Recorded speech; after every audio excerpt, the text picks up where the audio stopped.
তো যেই ইনভেস্টমেন্টের কথা বলছিলাম, সময় ইনভেস্টমেন্ট অথবা লার্নিং মেথডে যাওয়ার কথা বলছিলাম।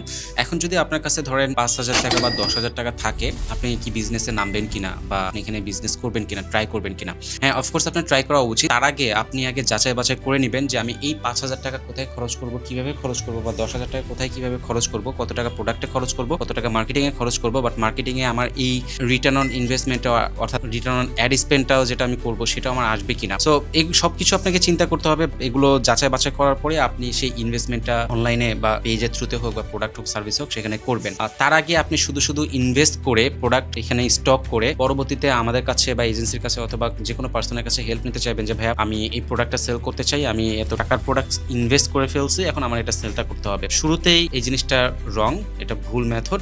আপনাকে ফার্স্ট অফ অল আগে চিন্তা করতে হবে যে এই প্রোডাক্ট আমি ইনভেস্ট করব, এই প্রোডাক্ট আমি স্টক করব, এটা আগে আমি কিভাবে বেচবো, এটা আপনাকে আগে ডিসিশন নিতে হবে। ওই ওয়েটা বা ওই ফানেলটা আপনাকে রেডি করতে হবে। যদি ওইখানে আপনি দেখেন যে বেশিরভাগ টাকা ওইখানে ইনভেস্ট করতে হচ্ছে, তখন আপনি ওয়েট করে আপনি যে কাজ করতেছেন সেখান থেকে আরো কিছু টাকা আর্ন করার চেষ্টা করেন অথবা গোছানোর চেষ্টা করেন। তার পরবর্তীতে যে আপনি সেই বিজনেসে ইনভেস্ট করেন বা সেই মেথডগুলোতে ইনভেস্ট করার চেষ্টা করেন। আদারওয়াইজ আপনি স্বল্প পুঁজি অল্প টাকা নিয়ে নেমে কাজ করতে পারবেন বা কাজ করবেন, বাট তুমি স্ট্রাগল করবে। তারপর একটা প্রবলেম আসবে, সেই প্রবলেমের সলিউশন করতে করতেই আপনার সেই মানি ইনভেস্টমেন্ট এবং এনার্জি লস হয়ে যাবে। সো তখন আপনি নিজের থেকে ডিমোটিভেট হবেন, তখন বিজনেসটা এক প্রকার ছেড়ে দেওয়ার চেষ্টা করবেন বা বিজনেস থেকে দূরে থাকার চেষ্টা করবেন। সো আলটিমেটলি সহজ সমাধান হচ্ছে যে বিজনেস যখন করবেন তখন আপনাকে অবভিয়াসলি ইনভেস্টমেন্ট মাথায় রাখতেই হবে। এখনকার যুগে আপনি শূন্য থেকে যদি বলি না কেন বিজনেস দাঁড় করাবেন, হ্যাঁ সেটা পারবেন। এটা গত ভিডিওতে বলছি, আপনি নিজে একা ওয়ান ম্যান আর্মি হিসেবে কাজ শিখে পড়ে জেনে বুঝে তখন আপনাকে মাঠে নামতে হবে। আদারওয়াইজ যখন আপনি একটা মোটামুটি স্টার্টিং বা স্টার্ট আপ যখন শুরু করবেন, আপনাকে কোথাও না কোথা থেকে ইনভেস্টমেন্টটা বের করতে হবে। বাট সেই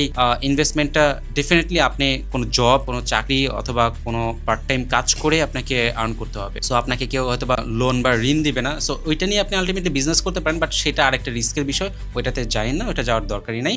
আপনি যেটা করতে পারেন নিজের অ্যাসেট অর্থাৎ যেখান থেকে আপনি কাজ করতেছেন, যেখানে আপনি জব করতেছেন সেখান থেকে কিছু টাকা জমায়ে এবং প্ল্যানিং করতে থাকেন কোথায় কত টাকা কিভাবে খরচ হতে পারে, সেখান থেকে আপনি বিজনেসের একটা জার্নি শুরু করতে পারেন।